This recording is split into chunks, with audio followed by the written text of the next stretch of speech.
Shalom teman-teman, kembali lagi bersama kami di ibadah FG dan Excel, ibadah pemuda dan remaja. Senang sekali rasanya kalau kita masih bisa ibadah sampai dengan saat ini. Itu berarti Tuhan masih memelihara kehidupan kita, itu berarti Tuhan masih menjaga kita, dan kita mengucap syukur buat kebaikan Tuhan sampai dengan hari ini. Sebelum kita mulai ibadah kita, mari kita satu dalam doa. Bapa dalam kerajaan surga, kami mengucap syukur Tuhan buat kebaikan-Mu, buat pemeliharaan-Mu Tuhan Yesus yang nyata dalam kehidupan kami Yesus. Terima kasih Tuhan, terima kasih Yesus. Kami memberikan yang terbaik untuk kemuliaan nama-Mu Tuhan. Kami memberikan yang terbaik Tuhan Yesus, pujian penyembahan yang bisa kami berikan. Biar hadirat-Mu turun, menguasai hati setiap kami, menjamah setiap kami. Hadirat-Mu nyata di tengah-tengah kami, Bapa, dimanapun kami berada Tuhan Yesus. Terima kasih Tuhan, terima kasih Yesus. Dalam nama Tuhan Yesus Kristus, kami mengucap syukur dan berdoa. Haleluya. Amin.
Ku tak ditinggalkan.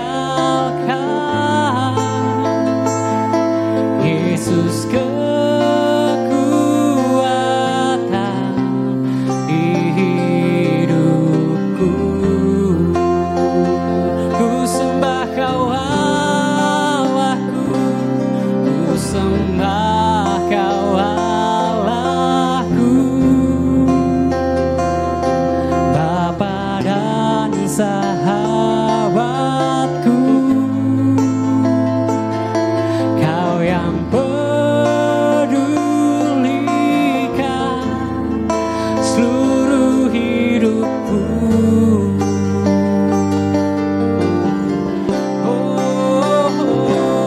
Walau lewati lembah, aku tak ditinggalkan. Yesus kekuatan di hidupku. Kami menyembah-Mu Tuhan, ku sembah Kau Allahku, Bapa dan sahabatku. Kau yang pedulikan, Kau yang pedulikan seluruh hidupku. Walau lewati lembah, walau lewati lembah, aku tak ditinggalkan. Yesus kekuatan, kekuatan di hidupku. Sekali lagi katakan, ku sembah Kau Allahku, Bapa dan sahabatku. Kau yang pedulikan, Kau yang pedulikan seluruh hidupku.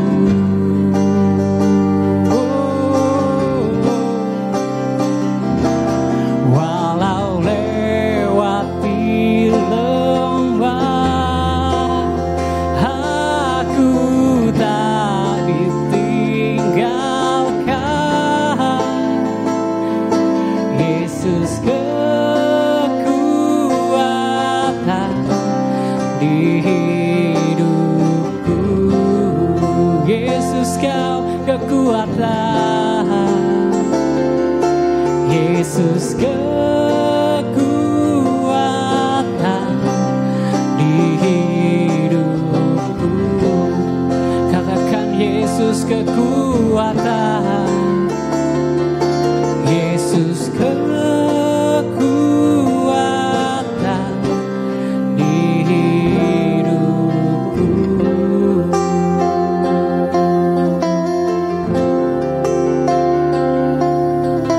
Kita sembah Dia, mari angkat suaramu, sembah Dia. Kami sembah Kau Tuhan, Kau Allah kami Yesus, Kau Raja kami, Kau yang pedulikan kehidupan kami Yesus.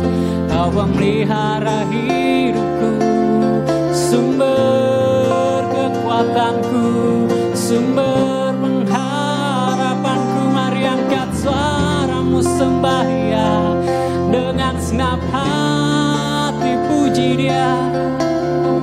Glory, glory hanya bagi-Mu, hanya Kau Tuhan yang layak terima segala pujian, terima segala sembah, hormat dan pujian hanya bagi-Mu. Yesus, Yesus, Kau Allah yang setia, Allah yang hidup, Allah yang layak disembah. Kekuatanku hanya Kau yang kami andalkan dalam kehidupan kehidupan kami Yesus. Glory, glory, glory.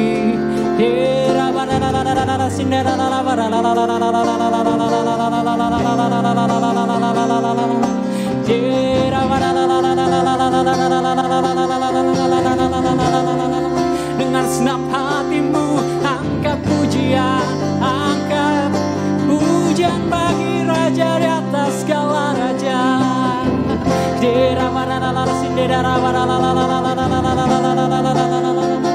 Rohmu Yesus, Rohmu yang memenuhi setiap kami, melawat menjamah kami.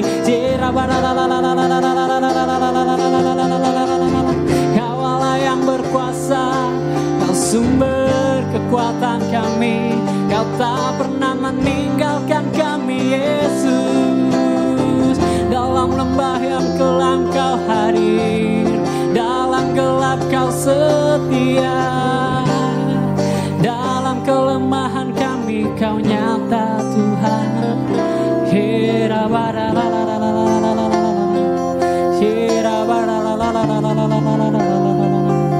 Glory, glory, glory Yesus. Ku sembah Kau Allahku, ku sembah Kau Allahku, Bapa dan sahabatku.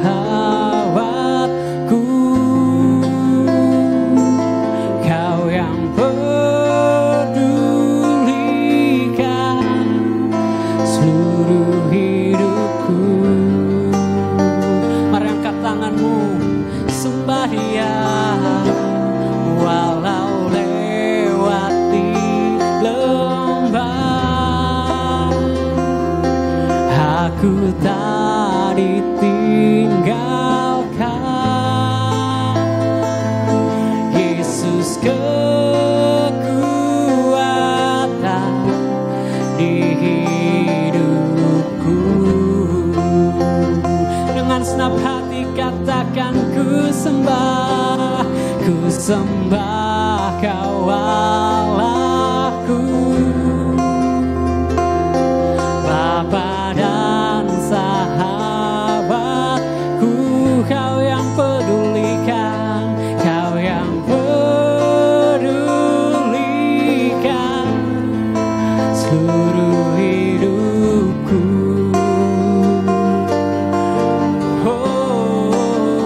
Walau lewati lembah, aku tak ditinggalkan.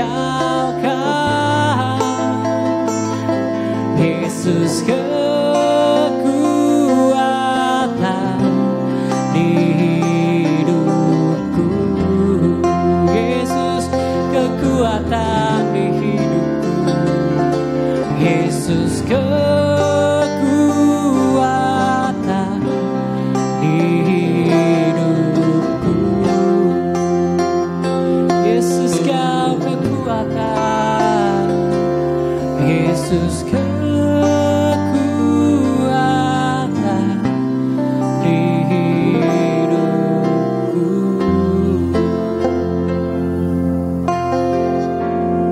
Terima kasih Tuhan, terima kasih Yesus.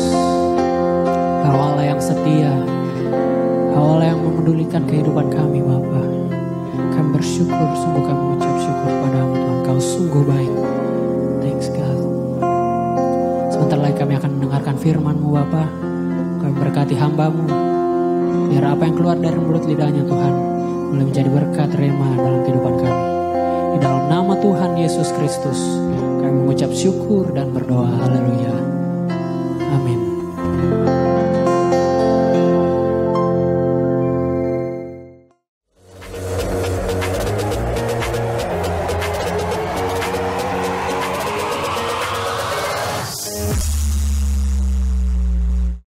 Shalom, selamat hari Minggu, sahabat pelajar dan sahabat muda. Kembali kita ibadah bersama-sama walaupun lewat di rumah kita masing-masing. Tapi saya percaya bahwa kuasa Allah tetap sama, mujizat Allah tetap sama untuk menjamah, memberikan kekuatan kepada setiap kita yang mendengarkan kebenaran firman Tuhan pada hari ini.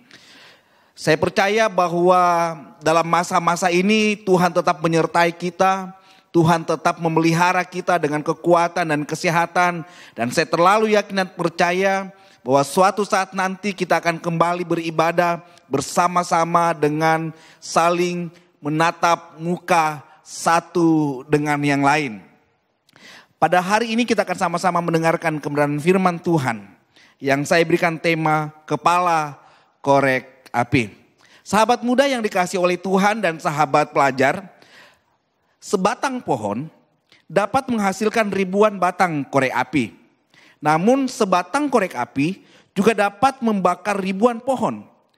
Jadi satu pikiran negatif dapat membakar semua pikiran positif yang ada di dalam diri kita. Sahabat muda dan sahabat pelajar, korek api mempunyai kepala tetapi tidak mempunyai otak. Oleh karena itu setiap kali ada gesekan kecil saja yang terjadi, sang korek api langsung terbakar. Kita mempunyai kepala dan juga otak, bukan? Jadi kita tidak perlu terbakar amarah hanya karena gesekan-gesekan kecil yang terjadi di dalam kehidupan kita. Gesekan, persoalan yang terjadi dalam kehidupan kita itu pasti kita hadapi dalam kehidupan kita. Tetapi dengan karunia Allah yang memberikan kita akal budi, karunia Allah yang memberikan kita pemikiran, marilah kita gunakan pikiran kita. Kita gunakan akal budi kita untuk selalu berpikir menyelesaikan setiap persoalan-persoalan yang terjadi di dalam kehidupan kita. Sahabat muda dan sahabat pelajar, di dalam 1 Samuel 30 ayat 1 sampai dengan ayat yang ke-25, tapi kita akan membacanya sampai ayat ke-8 saja. Nanti sahabat muda dan sahabat pelajar dapat membacanya di rumah masing-masing. Mari kita ambil Alkitab kita membaca firman Tuhan yang terambil dalam 1 Samuel 30 ayatnya yang pertama sampai dengan ayatnya yang ke-8 saja kita baca. Ketika Daud serta orang-orangnya sampai ke Siklak pada hari yang ketiga, orang Amalek telah menyerbu tanah Negeb dan Siklak. Siklak telah dikalahkan oleh mereka dan dibakar habis. Perempuan-perempuan dan semua orang yang ada di sana, tua dan muda, telah ditawan mereka dengan tidak membunuh seorang pun. Mereka mengiring sekaliannya, kemudian meneruskan perjalanannya.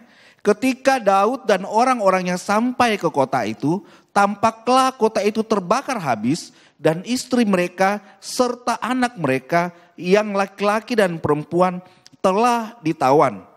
Lalu menangislah Daud dan rakyat yang bersama-sama dengan dia itu dengan nyaring sampai mereka tidak kuat lagi menangis. Juga kedua istri Daud ditawan, yakni Ahinoam perempuan Yesril dan Abigail bekas istri Nabal orang Karmel itu. Dan Daud sangat terjepit karena rakyat mengatakan hendak melempari dia dengan batu. Seluruh rakyat itu telah pedih hati masing-masing karena anaknya laki-laki dan perempuan. Tetapi Daud menguatkan kepercayaannya kepada Tuhan Allahnya. Lalu Daud memberi perintah kepada imam Abiatar bin Abimelek, bawalah efod itu kepadaku. Maka Abiatar membawa efod itu kepada Daud. Kemudian bertanyalah Daud kepada Tuhan, katanya, haruskah aku mengejar gerombolan itu?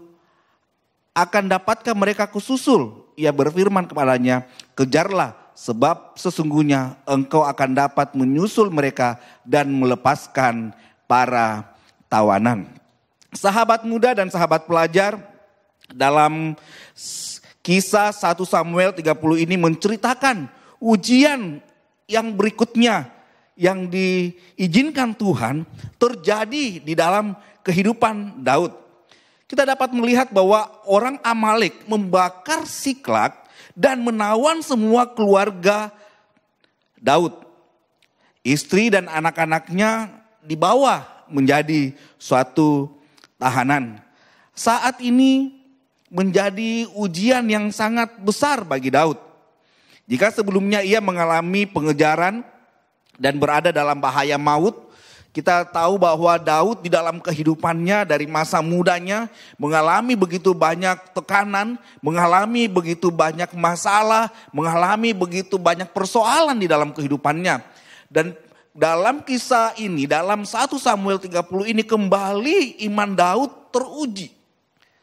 Kembali imannya teruji di mana keluarganya, anaknya laki-laki, anaknya perempuan, istrinya dibawa oleh gerombolan orang-orang Amalek. Dan lebih parah lagi, dalam situasi yang kacau itu, pasukan Daud menjadi marah dan menimpakan kemarahannya kepada Daud. Sehingga kita dapat melihat dalam ayatnya yang ke-6 bahwa pasukan itu ingin melempari Daud dengan batu. Sahabat muda yang dikasihi oleh Tuhan, dalam kejadian Siklag terbakar dan keluarga mereka tertawan ini, ada 2 respon manusia yang terjadi di dalam menyingkapi persoalan yang sementara mereka hadapi. Respon yang pertama adalah respon pada keadaan. Saudara yang dikasihi oleh Tuhan, respon pada keadaan cenderung mempersalahkan orang lain. Respon keadaan ini melihat suatu keadaan dan mencari siapa yang salah, siapa yang menjadi kambing hitam dalam suatu persoalan, siapa yang harus bertanggung jawab atas situasi yang terjadi. Dalam Samuel 30 ini, 1 Samuel 30 ini pasukan Daud pulang berperang seperti yang diceritakan oleh Alkitab. Mereka pulang 3 hari, 3 malam perjalanan. Dan ketika mereka sampai di Siklag, mereka melihat kota itu sudah menjadi terbakar. Dan kota itu sudah menjadi sunyi. Mereka mencari keluarga mereka, mencari anak-anak mereka. Satu pun mereka tidak temukan. Semuanya menjadi tawanan. Dalam situasi yang capek menempuh perjalanan 3 hari, 3 malam. Mereka lelah berperang. Dan melihat situasi itu, mereka menangis, mereka bersedih melihat keadaan yang mereka alami. Lalu pun mereka mulai mempersalahkan Daud. Mereka mencari siapa yang salah dan mereka mempersalahkan Daud dan hendak melempari Daud dengan batu. Saudara yang dikasihi oleh Tuhan, mungkin kita pernah mengalami hal yang sama di dalam kehidupan kita. Kita diperhadapkan dengan situasi kita dipersalahkan. Bagaimana respon kita? Ketika kita mengalami gesekan, ketika kita dipersalahkan, ketika kita menghadapi goncangan-goncangan di dalam kehidupan kita. Bagaimana sikap kita? Apakah kita mencari siapa yang salah? Siapa yang benar? Kalau kita merasa bahwa diri kita benar dan orang lain salah, bagaimana sikap kita terhadap orang yang telah melakukan kesalahan itu? Kadang-kadang ketika kita mengalami suatu tekanan di dalam kehidupan kita, mengalami suatu gesekan dalam kehidupan kita, kita cenderung mempersalahkan orang lain sebagai kambing hitam dalam persoalan yang sementara kita hadapi. Tetapi berbeda dengan yang dialami oleh Daud. Daud memiliki respon yang luar biasa. Ketika kita melihat situasi ini, ada perbedaan yang terjadi. Daud bukan berespon tentang keadaan, mencari siapa yang salah, siapa yang benar. Berbeda, respon Daud satu-satunya respon yang paling berbeda daripada pasukannya yang lain. Dari pasukannya yang ada 600 orang itu bersama-sama dengan dia.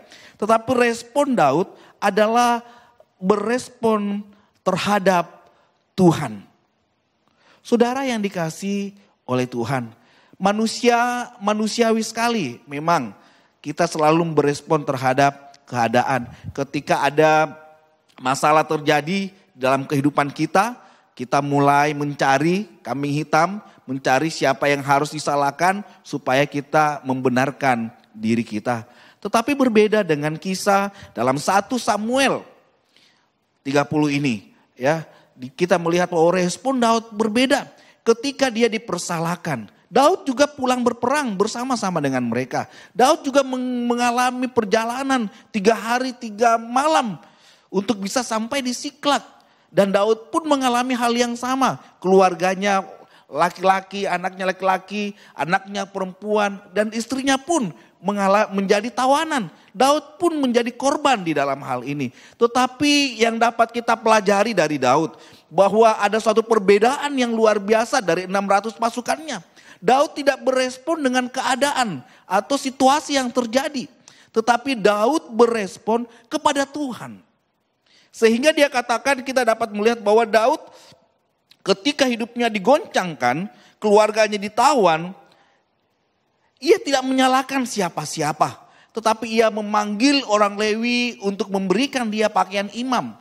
Saudara yang dikasihi oleh Tuhan, baju efod atau pakaian imam ini adalah pakaian yang digunakan ketika kita datang di hadapan Tuhan untuk berbicara kepada Tuhan, mewakili orang lain. Itulah baju imam, itulah baju efod. Jadi waktu Daud dipersalahkan dengan situasi yang terjadi, Daud tidak marah, Daud tidak kecewa, Daud tidak membenci dan meninggalkan pasukannya, tidak. Saudara-saudara, ya.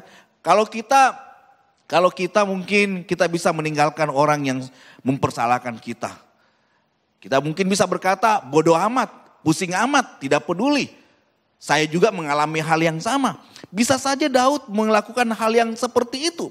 Tetapi Daud memilih tidak melakukan seperti itu. Daud memilih untuk masuk dalam hadirat Allah dengan menggunakan baju efod, mewakili 600 pasukannya untuk berbicara kepada Allah. Sahabat muda yang dikasihi oleh Tuhan, bagaimana dengan kita? Ketika kita mengalami gesekan dengan orang tua kita, karena kita terlalu lama di rumah saat ini, karena kita belajar dari rumah, tentu saja gesekan-gesekan itu akan terjadi di dalam kehidupan kita. Atau mungkin skripsi kita yang belum selesai-selesai. Sehingga kita mudah marah, mudah mempersalahkan orang dan segala macam. Saudara yang dikasih oleh Tuhan, membuat skripsi itu memang hal yang sangat rumit ya. Dulu istilahnya kami, waktu kami buat skripsi, senggol sedikit bisa marah, tensinya naik. Jadi kalau orang-orang yang mengerjakan skripsi atau tesis, jangan berani-berani menyentuh mereka. Karena marahnya bisa lebih galak dari kita. Jadi dalam kehidupan kita sehari-hari, gesekan dengan saudara kita, gesekan dengan rekan pelayanan kita, bagaimana respon kita?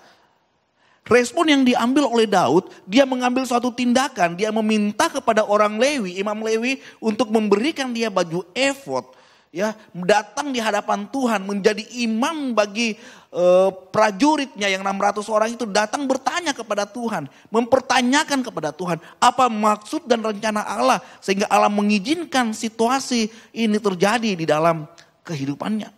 Saudara yang dikasihi oleh Tuhan, ketika kita mengalami goncangan di dalam kehidupan kita, ketika kita mengalami gesekan dalam kehidupan kita dengan relasi orang tua, dengan saudara, dengan teman pelayanan, dengan teman sekolah, dengan teman kampus, jangan cepat-cepat kita menjadi emosi. Tetapi mari kita datang berdiam diri di hadapan Tuhan, kita berdoa di hadapan Tuhan, kita berdoa supaya Tuhan memperbaiki setiap keadaan yang terjadi di dalam kehidupan kita.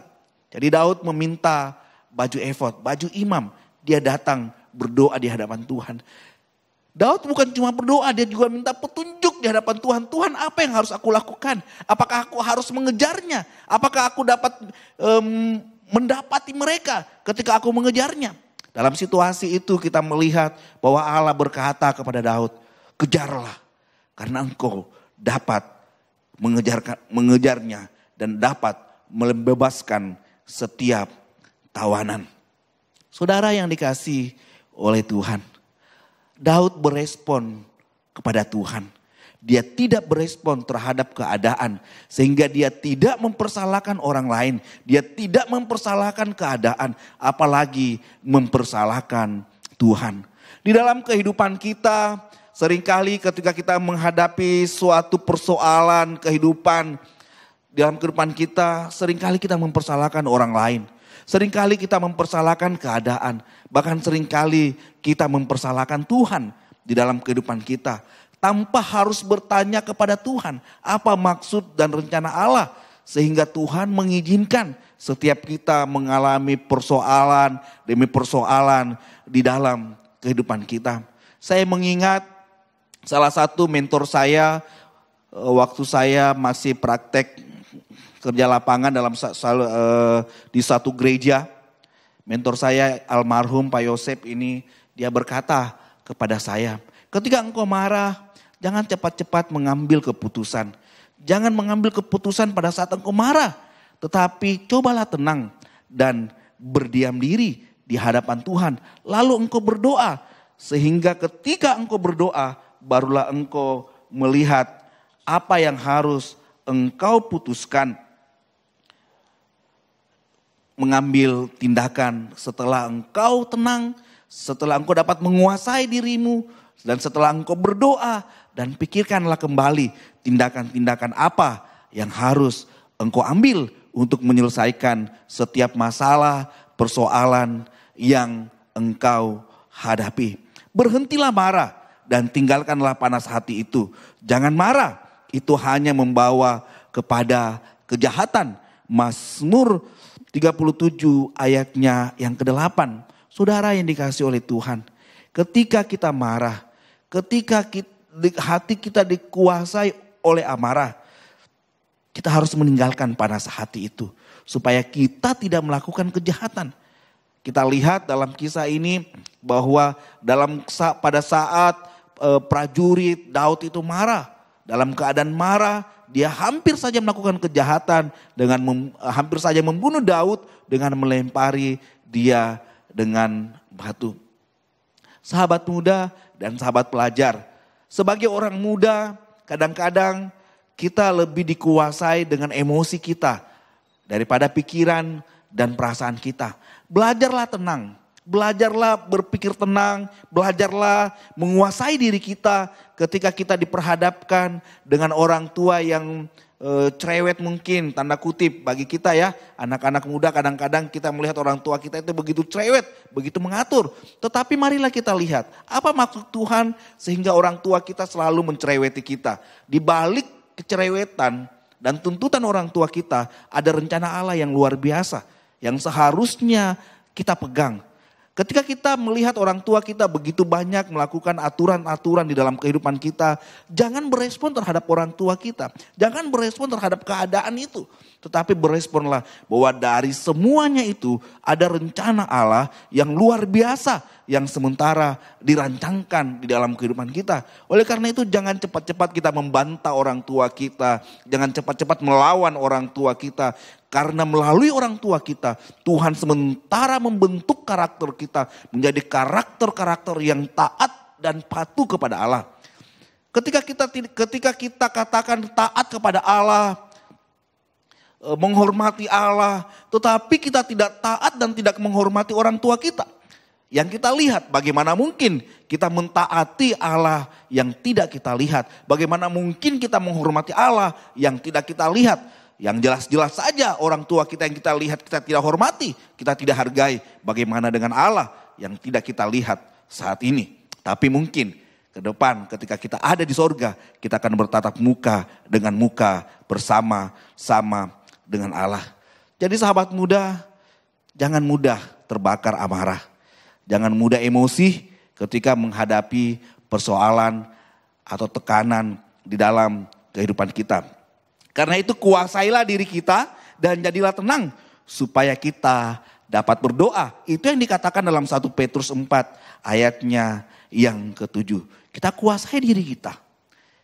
Kita jadi tenang supaya kita berdoa. Ketika kita berdoa, kita datang kepada Tuhan. Kita berdoa kepada Tuhan, meminta petunjuk Tuhan, memberikan kekuatan kepada kita untuk melewati setiap situasi cobaan yang Tuhan izinkan dalam kehidupan kita untuk membentuk kita menjadi pribadi-pribadi yang luar biasa, untuk membentuk kita menjadi karakter-karakter yang serupa dengan Kristus. Daud memilih tenang dan menguasai dirinya dengan tidak terbakar emosi waktu persoalan menghampiri kehidupannya. Sehingga ketika ia datang kepada Tuhan, Tuhan menjawabnya. Bahkan melalui semuanya itu dia memperoleh hal yang lebih luar biasa di dalam kehidupannya. Mari kita belajar dari Daud untuk berespon kepada Tuhan dan tidak berespon terhadap keadaan. Dengan menguasai diri, menenangkan diri dan berdoa kepada Tuhan, kita pasti melihat bahwa pertolongan Allah yang luar biasa itu akan terjadi di dalam kehidupan kita. Tuhan yang besar itu, Tuhan yang penuh kuasa itu akan memberikan jalan keluar yang luar biasa. Akan memberikan mujizat-mujizat yang luar biasa dalam kehidupan kita. Akan menolong kita melewati setiap masalah dan persoalan dalam kehidupan kita. Percayalah, Tuhan Yesus memberkati. Mari sama-sama kita tundukkan kepala, kita berdoa. Bapa dalam surga, kami mengucap syukur dan berterima kasih kepada Engkau ya Bapa. Karena pada saat ini Tuhan, Engkau kembali mengajarkan kepada setiap kami bagaimana kami harus belajar kepada Daud. Bukan berespon terhadap keadaan, bukan berespon terhadap situasi, mempersalahkan orang lain. Ketika kami mengalami goncangan, ketika kami mengalami tekanan, ketika kami mengalami gesekan-gesekan dalam keluarga kami, gesekan dengan teman kami Tuhan. Apapun yang kami alami, kami tidak berespon terhadap keadaan. Tetapi kami mau belajar seperti Daud yang berespon terhadap Tuhan. Datang mencari Tuhan, tenang menguasai diri dan berdoa kepada Tuhan. Sehingga kami dapat melihat bahwa Allah yang kuat kuasa itu akan memberikan tuntunan kepada setiap kami. Dan kami masuk dalam rencana Allah yang besar. Sehingga ketika kami masuk dalam rencana Allah yang besar, melewati tahap demi tahap yang Tuhan izinkan dalam kehidupan kami. Kami melihat kemuliaan Allah yang dirancangkan di dalam kehidupan kami. Terima kasih Tuhan Yesus. Dalam nama Tuhan Yesus Kristus kami berdoa dan mengucap syukur. Haleluya. Amin.